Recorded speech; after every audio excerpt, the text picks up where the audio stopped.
قناة أخبار المغربي. مرحبا بكم متابعينا الأعزاء. السجل الاجتماعي الموحد، كيفية التسجيل والفئات المستهدفة. يعتبر السجل الاجتماعي الموحد نظاما معلوماتيا وطنيا لتسجيل واستهداف الأسر الراغبة في الاستفادة من برامج الدعم الاجتماعي. ويعد التسجيل في السجل الاجتماعي الموحد مفتوحا لجميع المواطنين المغاربة والأجانب المقيمين في المغرب، وإلزاميا للأسر الراغبة في الاستفادة من برامج الدعم الاجتماعي.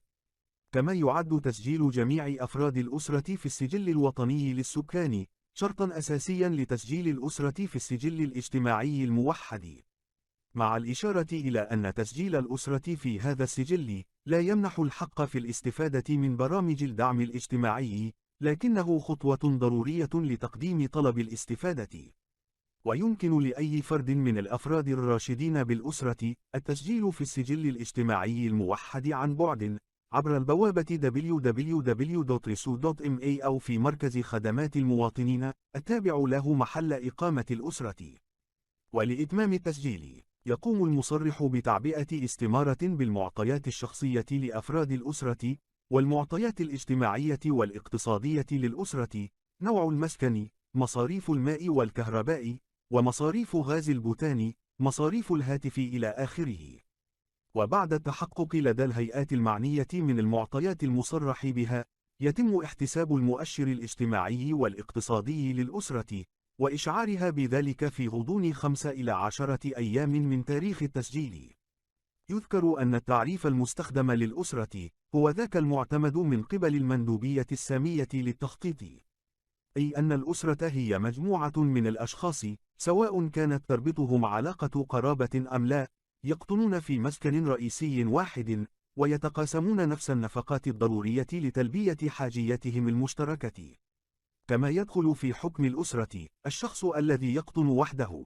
وبخصوص نظام الاستهداف، يضع السجل الاجتماعي الموحد رهن إشارة برامج الدعم الاجتماعي نظاما موثوقا ومعقلنا لاستهداف الأسر تم تطويره بالتعاون مع المندوبية السامية للتخطيط. ويرتكز هذا النظام على منح كل أسرة مسجلة مؤشرا رقميا يعكس وضعها الاجتماعي والاقتصادي، وفقا لصيغة حسابية تم إعدادها من قبل المندوبية السامية للتخطيط بالارتكاز على الدراسات الاستقصائية المتعلقة بنفقات الأسر.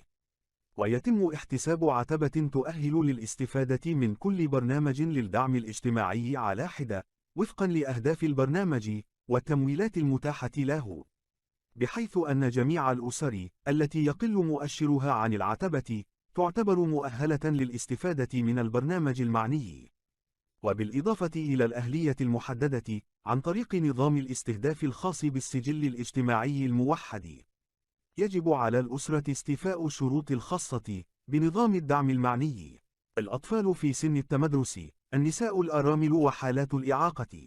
يشار إلى أن بوابة السجل الاجتماعي الموحد تتيح إلى جانب التسجيل عن بعد مجموعة من الخدمات الأخرى لتتبع مسطرة التسجيل: المؤشر الاجتماعي والاقتصادي، تحيين المعطيات، تقديم الشكايات، وغير ذلك.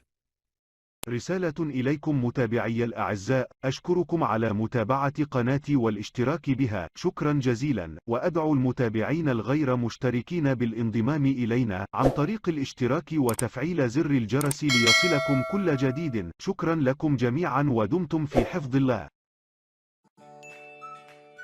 نهاية الموجز الإخباري. أشكركم متابعي الأعزاء، دمتم في حفظ الله.